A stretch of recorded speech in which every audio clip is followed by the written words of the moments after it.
What is going on, everyone? It's Jacob. In this video, I want to talk to you about blogging. If you have been thinking about starting a blog, or maybe you've just started and you're wondering, should I stick with this long term? This video is going to be for you, okay? Before we dive into that one, be sure to subscribe to the channel. Be sure to give the video a like if you get any value from it. That would be appreciated. Leave any questions or comments that you've got below.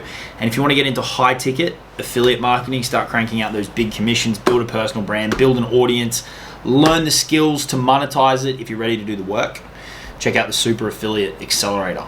That's the program I run with my team, where we do just that. You can get all the details, see if it's the right fit for you, and you can jump into the program. That's the first link. Second link, you can watch a longer case study video, and you can actually apply for a call with the team. If it looks like it's a right fit based on your application, we'll extend an invitation for you to pick a time in the calendar. We can have a chat through where you're at, where you want to get to, all those kind of things, and we might invite you to join the program if we think it is a good fit for you, okay? So check out those links in the description. But with all that said, blogging, okay? So back in 2017, when I was living in New York, I live in Australia now, and I was getting my affiliate marketing business off the ground. And if you don't know me, I've since gone on to do multiple six figures with various affiliate programs, build my own seven-figure business. It's been a crazy few years.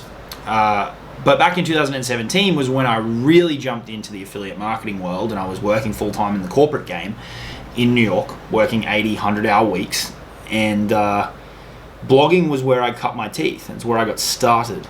So I remember I was on the subway one night heading downtown, and I got an ad from Mr. Russell Brunson, the guy who started ClickFunnels, if you aren't familiar with him. And it was an ad about their new affiliate training called the Affiliate Bootcamp. So ClickFunnels is a funnel builder software. Chances are, if you're watching this, you're probably familiar with it. And they were recruiting affiliates to promote it with a training program and an incentive called their Dream Car program, right? The goal was that you got 100 people to sign up for the software. That'd pay you anywhere from $3 to $5K a month recurring income, and they'd pay you a bit of money towards a car, and you get one of those trophies, the steering wheel you can see behind me. So I ended up winning it. And so I jumped into the training, and pretty quickly realized that one of the big lessons online is you don't want to do what everybody else is doing.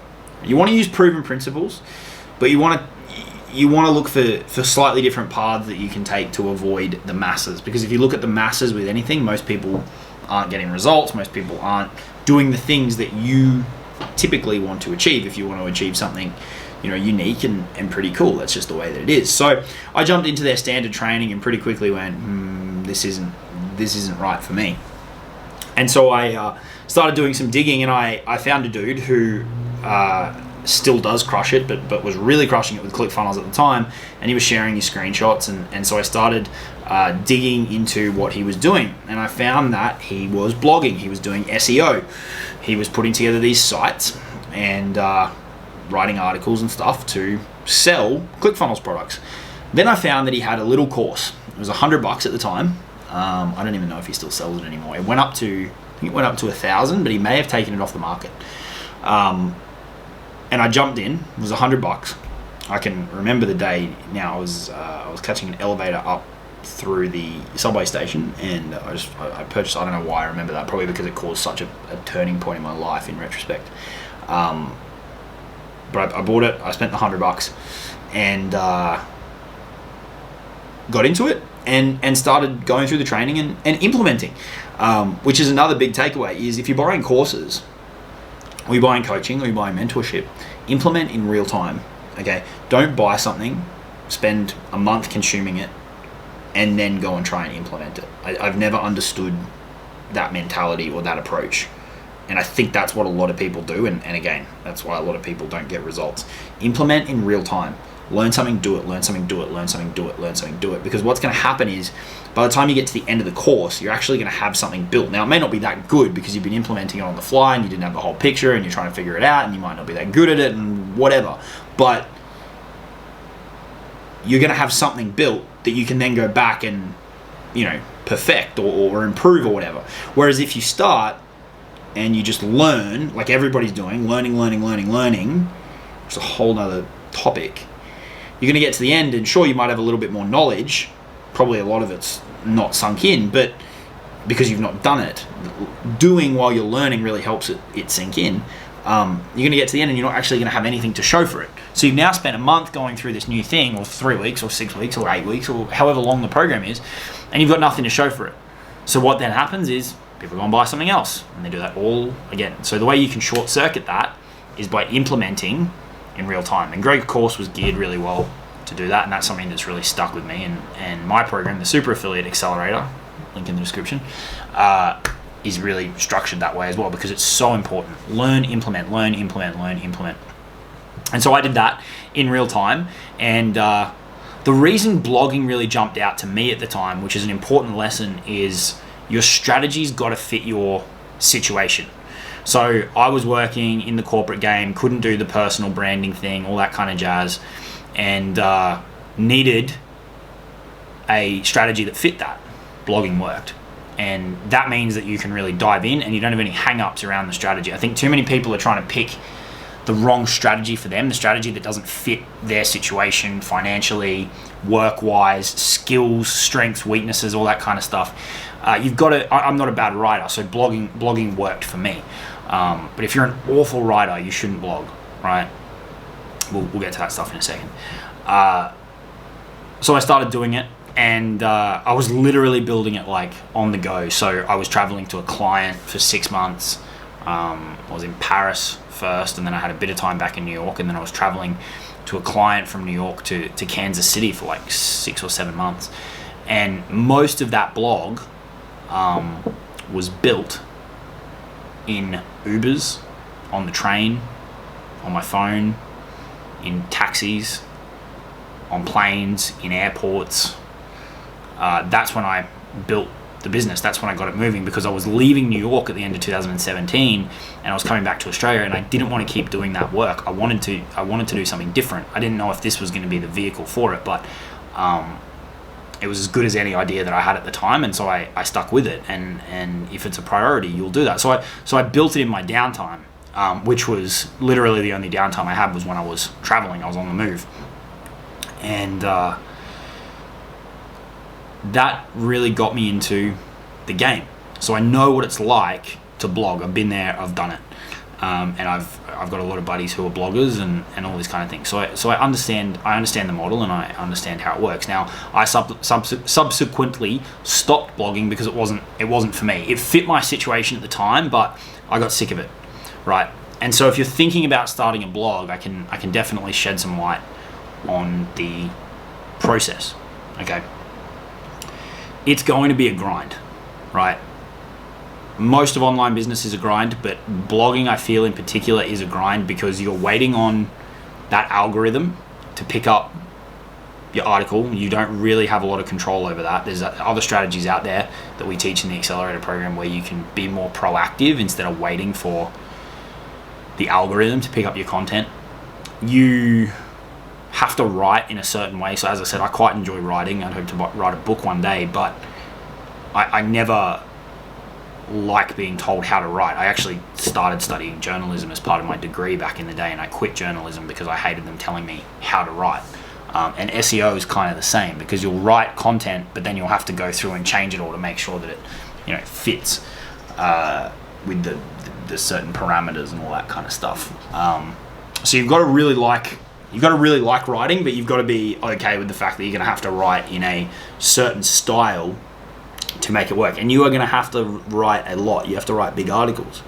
I didn't write huge ones, but I know it's getting more and more competitive. And if you really want to rank for the big competitive keywords, you've got to be writing 1,000, 2,000 word articles. So you've really got to enjoy writing. You've probably got to sit down and work for a year and expect nothing in return. Like, legitimately. I've worked with a lot of people who blog, and that's typically the advice. I did it for 8 months. it's a longer term play. So you've got to be prepared to come home every night and sit down at your computer and start typing out articles and post them and do it again and do it again and do it again, and realize that the big Google, you got to wait for them to give you traction, right? You've got to wait for them to rank you. And then that's assuming that you've actually got the blog set up in a way that actually allows you to monetize, which is a whole nother problem that people face, is because they put content out there to try and get eyeballs to the blog, but then they're either too afraid to sell, or they don't know how to sell, and they don't know how to monetize it. So they'll have eyeballs coming in, attention coming in, clicks coming in, and nothing will happen with it, right? Like they won't be buying stuff because you haven't got a clear plan in place on how you want to monetize that traffic. So before you dive into blogging, here's my tips for you. Have a very, very clear plan about what you want to promote, right? What are you going to sell? Have a very, very clear plan about how you are going to sell it. So how are people going to go from reading your blog to buying this thing? Is it going to be a funnel? Is it going to go through email? Is it going to go through ManyChat? What videos are going to be involved in that process? Whatever. Have a very clear plan of what you want to sell and how you are going to sell it. Have a very long-term mindset and be ready to sit down and produce content and wait for it to rank. You're going to have to accept that a part of your business is out of your control. You can go out there and get backlinks, you can make the content perfect, but ultimately you are waiting for Google to view your site as an authority and to rank your content. You have to go into it with that mindset, and you have to accept that. Really embrace the process. So I would really assess and understand, this is how I build a blog. This is what I'm going to have to do on a daily basis. These are the action steps that I need to follow, and look at it and go, is that something that I'm actually going to be able to do for the next 12 months without expecting anything in return? Is that something that I'm actually going to enjoy, or should I be looking at YouTube or Facebook or Instagram? Should I be looking elsewhere, right? Blogging isn't dead. Blogging works. Unless you listen to people who are trying to sell you something that's not blogging and that's their marketing strategy.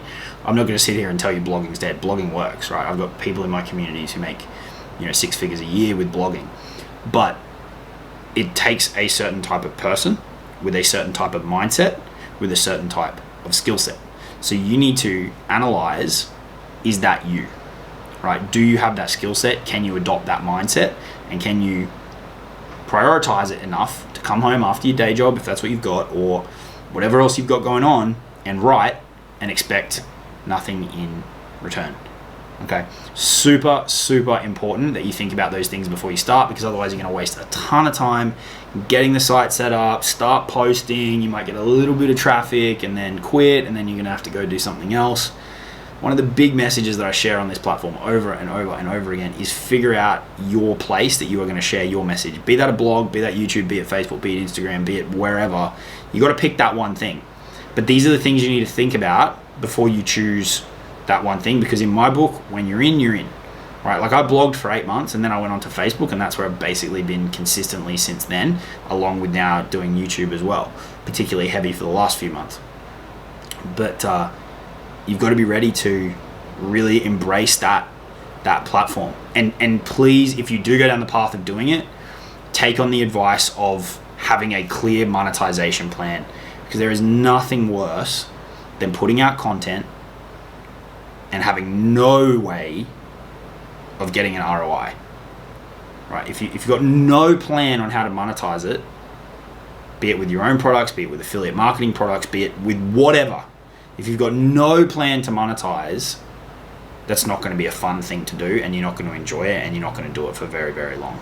Okay, the reason people, very few people will commit to it for 12 months, but a small percentage of people would ever do that, as with a lot of this stuff. But the ones that do know that the payoff is that monetization, and they've got it set up the right way so that when the traffic does come, they can actually make sales. Right, so make sure whatever niche you go into, whatever content you're putting out there, that there's actually products that you can sell, or create your own products that you can sell, and regularly pitch them in your articles, because otherwise there's no point. Otherwise you're just building up an audience of people to read, right? And unless you hit it big and become one of the the tiny fraction of a percentage of blogs out there that then make a ton of money off ads or whatever, sponsorship or whatever, your main money is going to come from selling things. That's how you profit from a blog. So you've got to have a clear plan on how you integrate that, right? And you need to think about the content that you put out there and how that segues into monetizing those products, right? So who are you targeting? What keywords are you going after? Are the people that are searching for that in any state that they should buy? You really need to understand state of awareness of people. This is with all marketing. Are the people searching for this solution aware, right? And they're just looking for a bit of info on it before they make a purchase? Or are they problem aware and they're looking for the solution? Or are they completely unaware, in which case it's going to be pretty hard for you to sell to them? These are the things that you need to start understanding, because then you can gear your content in a way that will allow you to sell, because you'll know how to pre-frame and bridge those people over to making a purchasing decision, right? Depending on where they're at with things, you've got to hit them with appropriate content to push them into buying something, right? Types of content that you want to cover, you want to provide value, you want to help people go from A to B. So whatever niche it is that you're in and whatever products that you're selling, what problems do they solve for people, right? And then your value content needs to help people start moving along that trajectory, and then your paid programs will make that happen faster, right? Articles that share results. You may or may not want to integrate stuff about you or your brand or your backstory so that people develop more of an affinity with your platform, with your blog. Overcoming objections as to why people may not purchase the product, right? An article that overcomes objections. Myths, industry myths, right? Pitfalls to help people avoid on that path of A to B. These are the types of content that you need to put out there that will actually push people to making a purchasing decision. Otherwise, you could spend a year building this amazing thing that eventually starts to get some traffic, and there's no way that you can get an ROI on it because the content's not done in the right way and there's no clear monetization plan, okay? So if you're thinking about starting a blog or you've just started one recently, take those things on board and make sure you factor them into the design of it, into the build out of it, into the content of it.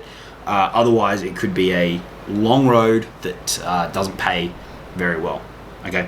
If you want to get into high ticket affiliate marketing with me and my team, we don't teach blogging.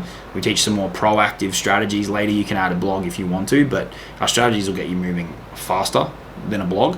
But we've got to see if they're the right fit for you. So you can check out the links in the description. Subscribe to the channel if you haven't already. I'll talk to you all soon. Cheers.